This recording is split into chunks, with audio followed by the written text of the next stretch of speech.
let's get bush hogging. What's up, everybody? So we're on to the next project here. Now that we've got the driveway mostly built up, I went ahead and rented a skid steer and brush cutter so that we can clear the top of the hill where we're going to be building the cabin, as well as cut trails through the property and, you know, just kind of be able to access more of the property, because there's so much brush and it's so heavily wooded, you really can't get through it very easily. So having some trails that an ATV can get through, or UTV, is huge, as well as to have the trails there so that we can kind of go exploring and just survey the property on our own for other spots, other hills that we can potentially build on as well. So I am trying to find basically a better path to that other hill. So this is the second hill that I found. It's about at the same elevation as the other hill. So this might be another good spot for something, a house, cabin, workshop, whatever. But I want to figure out the best path between the two, because what I just did there wasn't the most direct route. I'm gonna jump on the skid steer and take a look. All right, guys, so this is pretty nice. And then look over there, you can see the water. And then there's the van. Very cool. I like this spot.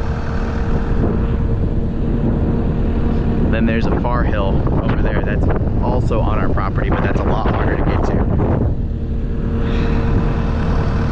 But I think I'm gonna go ahead and clear, you know, this whole area here so that I can get an idea of what we're looking at. And I think that's pretty much a direct route if I go that way. If I take this path and just go straight to the van, I think I'm gonna do that first, and then we'll clear all this area. Let's do it.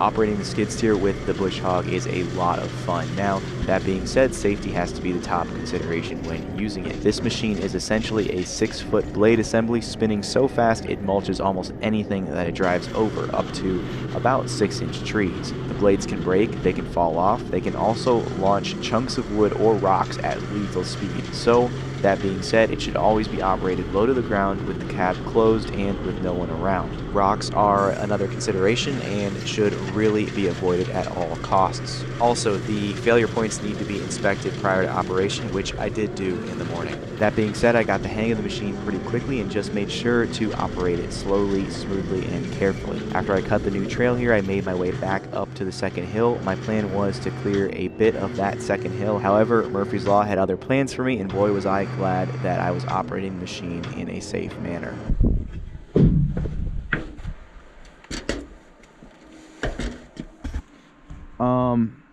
Well, that's not supposed to happen. This blade just, like, it just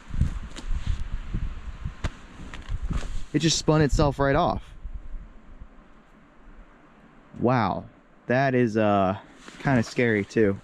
I'm glad I never had this up very high, so it basically spun itself off on the ground and there was nowhere it could have gone. But holy cow, I don't know if I can fix this right now.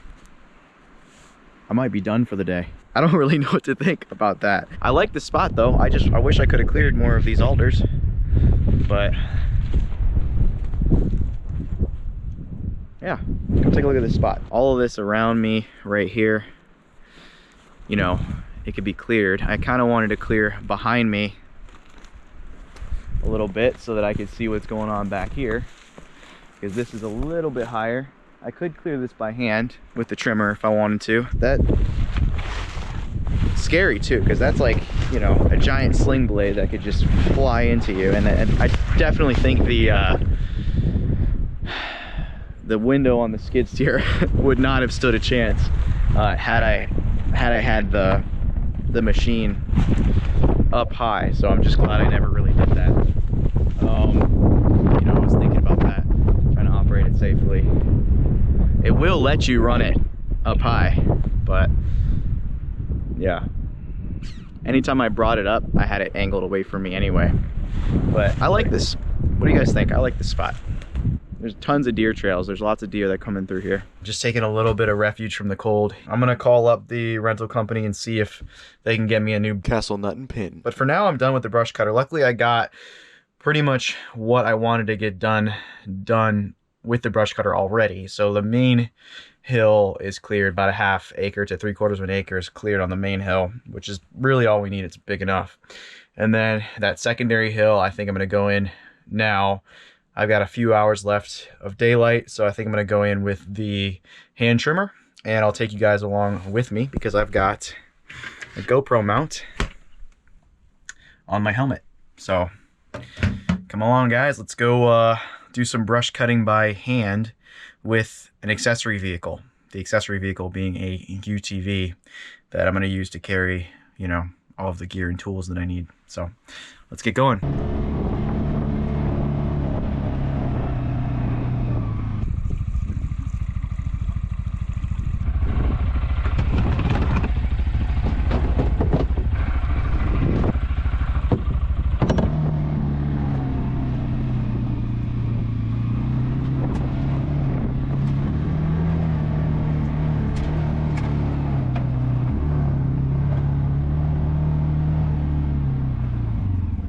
By the way, guys, I freaking love this thing, and it is a necessity when you have an undeveloped property this big. It's amazing. It can haul whatever you need, and it can pretty much go anywhere without getting stuck. So it's perfect. The perfect little utility vehicle to have on the homestead. Let's get to work.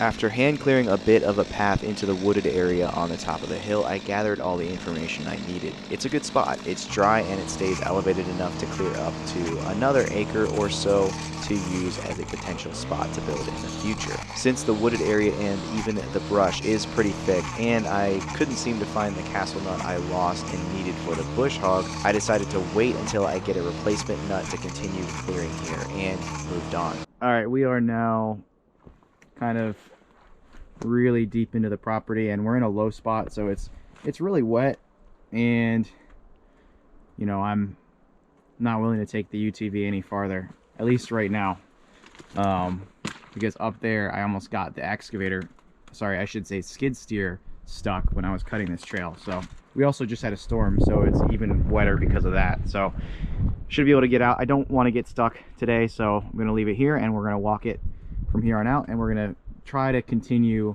a trail that I've been cutting by hand that I can't get the skid steer to.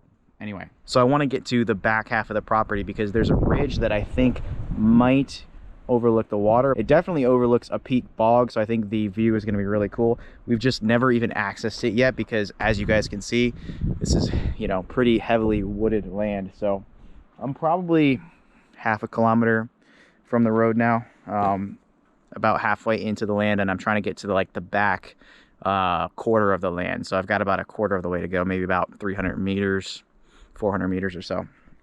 We'll see. Still got a couple hours of daylight, so probably gonna clear for another hour, then then pack it up and head home. This is where I almost got the skid steer stuck when I was cutting this trail. Yeah, it's even wetter now after the rain, but I definitely, as soon as I got out, I was like, I'm done. I'm gonna do the rest by hand. Then we get to a clearing up here, so I've cleared all this by hand already. And where I'm trying to go, where I want to go is right back there, that hill. I'm gonna point in the direction of the tallest tree and just clear. Let's go.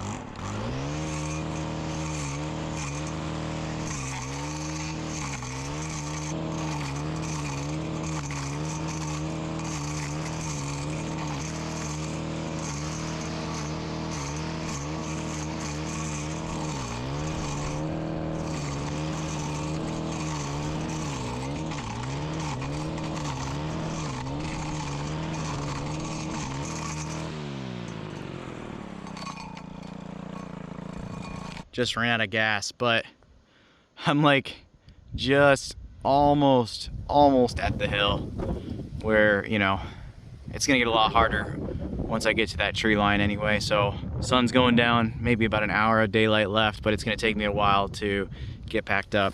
So I'm gonna start heading back, but yeah, definitely got a lot cleared. And at least now, tripped a little bit there, but we've got a walking trail, you know, that goes almost to that hill. Sorry about the wind noise, guys. And beyond that hill, hopefully, is a bog and then an ocean. So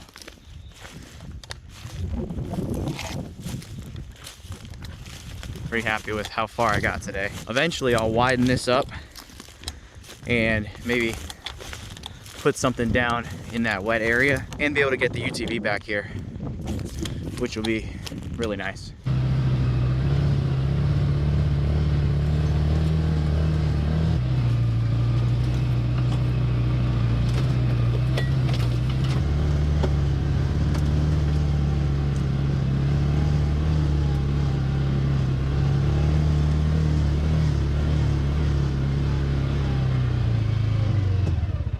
All right, guys, taking refuge from the cold and the wind in the van for a little bit.